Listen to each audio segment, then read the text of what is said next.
Morning class 12। आज हम Nobel nature जो पोइम है जिसको हम ऑलरेडी कंप्लीट कर चुके हैं उसके जो क्वेश्चन आंसर्स हैं उनके बारे में बात कर रहे हैं। वैसे पूरा पोइम जो है मैंने आपको समरी लिखा दिया था, क्वेश्चन आंसर करने की जरूरत ही नहीं पड़ती है, वो समरी याद हो जाती है। फिर भी हमने इसके क्वेश्चन और आंसर सहित इसको यहाँ बताया है। तो देखिए सबसे पहले What symbols does Ben Jonson draw from nature? यानी बेन जॉनसन जो है वो प्रकृति से कौन से प्रतीक जो है वो आपको बताता है जिसकी तुलना वो मानव से कर रहा है। प्रकृति के दो पदार्थ जो है वो बता करके, जैसे कि एक तो है ओक ट्री और एक है लिली फ्लावर। ओक ट्री का मतलब होता है बलूत का पेड़।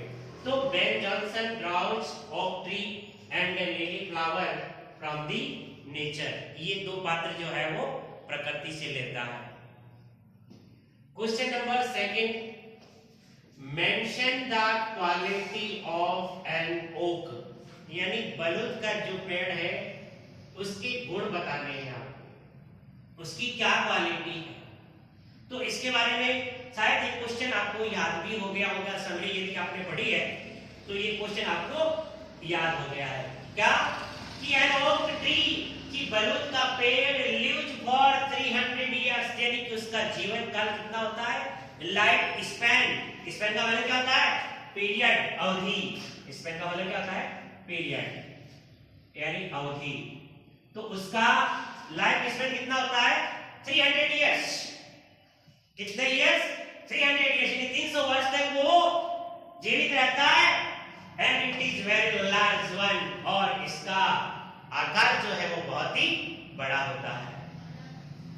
इन द एंड, और अंत में जब इसका अंतिम समय निकट आ जाता है यानी कि इसकी मृत्यु होती है, इट फॉल्स, वो गिर जाता है, लाइक ए लोग, लकड़ी का जो लट्ठा होता है ना उसकी भांति, ड्राई, सूखा हुआ, लीफलेस, पत्ती और रहित, एंड विथार्ड, मुरझाया हुआ। अंत में यह मुरझा जाता है, पत्तियां इसकी गिर जाती है, किसी भी काम का नहीं रहता है, लकड़ी के लट्ठे की भांति प्रतीत होने लग जाता है। उसके बाद में इस ए सेक्शन का थर्ड क्वेश्चन है।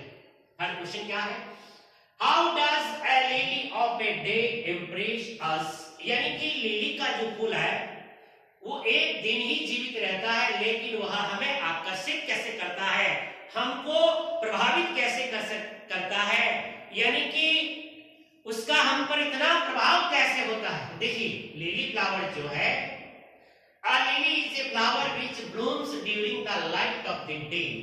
लिली का फूल जो है which blooms खिलता है during the light of the day, यानी कि दिन की रोशनी के अंदर। कहने का मतलब है कि जो ही सूर्य उदय होता है उस समय ये खिल जाता है, और जो ही सूर्य अस्त होता है ये लिली का फ्लावर भी है वो मुरझा करके नष्ट हो जाता है। It also comes to an end, उसका भी जीवन काल समाप्त हो जाता है। But in its short life span it pleases everyone with its beauty. लेकिन अपने इस लघु या संक्षिप्त जीवन काल के बजाय इट प्लीजेस एवरीवन, यह हर व्यक्ति को प्रसन्नता प्रदान करता है, विद इट्स ब्यूटी, अपनी सुंदरता से, एंड स्प्रेड फ्रेग्रेंस एवरीवेयर, और हर जगह लिली के फूल की महक जो है वो फैल जाती है। It symbolizes the meaningful life, यानी कि यह इसका एक अर्थपूर्ण जीवन का प्रतीक है। ये थर्ड क्वेश्चन था। उसके बाद में ए सेक्शन का फोर्थ क्वेश्चन है, how can human life be perfect according to the poet. यानी कवि के अनुसार मानव जीवन परिपूर्ण कब हो जाता है। एक तो मानव जिसका जीवन काल काफी लंबा होता है, और एक मानव जिसका जीवन काल कम होता है। लेकिन जो लंबा जीवन जीता है और वह इस दुनिया में कोई अच्छे कार्य नहीं करता है, नेक कार्य नहीं करता है, उसको दुनिया याद नहीं करती है। और एक थोड़े समय तक जीता है, लेकिन इतने अच्छे अच्छे कार्य करके चला जाता है कि पूरी दुनिया जो है उसको पूछती है, उसे याद करती है। तो देखिए इसमें क्या बताया इसमें कि human life can become perfect, यानी मानव जीवन परिपूर्ण बन सकता है bye achieving beauty and nobility of character, यानी कि चरित्र की सुंदरता और महानता या नेकता प्राप्त करके।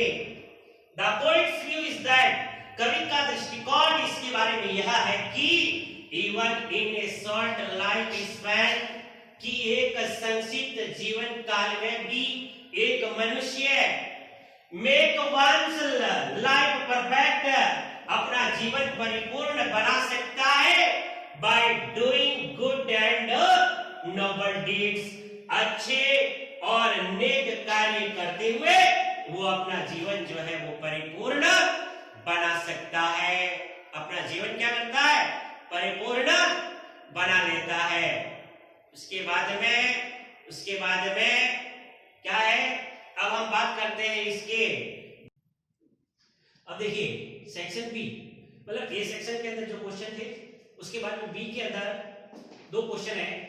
इसमें पहला देखिए, how does the poet juxtapose two objects of nature with the human life, यानी कवि जो है मानव जीवन के साथ या नजदीक प्रकृति की वो दो कौन सी वस्तुएं हैं जिनको जंक्टापोज करता है। जंक्टापोज का मतलब होता है करीब रखना, यानी निकट, या प्रकृति की इन दो वस्तुओं से मानव जीवन की तुलना की है उसके बारे में। तो उस हम बता रहे हैं कि वो कैसे करता है इसकी तुलना।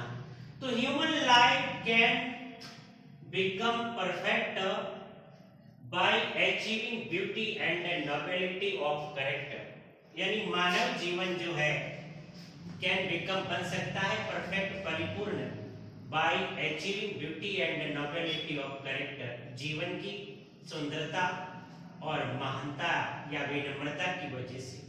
The beauty and nobility of character, यानी चरित्र की महानता और सुंदरता, कैन बी अचीव्ड, जिसे अर्जित किया जा सकता है, even in a short span of life, जीवन के कम समय में भी।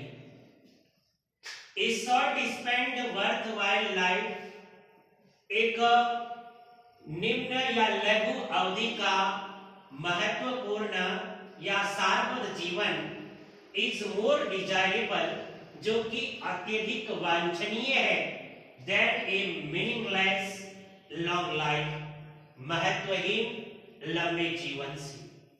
अकॉर्डिंग टू द पोएट, कवि के अनुसार, in a short span of life, यानी लघु जीवन काल में भी one can make one's life perfect, एक व्यक्ति अपने जीवन को परिपूर्ण बना सकता है by doing good and noble deeds, अच्छे और नेक कार्य करते हुए। यानी कि एक इंसान लंबा जीवन जीता है और उसमें भी वो कोई अच्छे कार्य नहीं करता है तो उसका जीवन जो है वो परिपूर्ण नहीं हो सकता। और एक इंसान जो बहुत ही कम समय में जीवित रहता है लेकिन वह अच्छे और नेक कार्यों के द्वारा अपने जीवन को क्या बना देता है? परिपूर्ण बना देता है। टू एक्सप्रेस दीज थॉट्स, इन विचारों को व्यक्त करते हुए द पोएट जंक्टापोज यानी कवि नजदीक रखता है टू ऑब्जेक्ट्स ऑफ नेचर, प्रकृति की दो वस्तुएं, कौन सी? An oak tree and a lily flower, यानी कि इसकी तुलना की है मानव जीवन के कि बलूत का पेड़ बहुत लंबे समय तक जीवित रहता है लेकिन वह यूजलेस है, और लिली का फ्लावर जो है वो एक ही दिन जीवित रहता है लेकिन बहुत ही महत्वपूर्ण और लोगों को अपनी ओर आकर्षित करता है, चारों तरफ इसकी महक फैल जाती है। उसके बाद में discuss the theme of the poem, यानी कविता की विषय वस्तु बताइए या समझाइए। अब कविता जो होती है उसकी विषय वस्तु, तो इसके अंदर कविता की विषय वस्तु बताई गई है।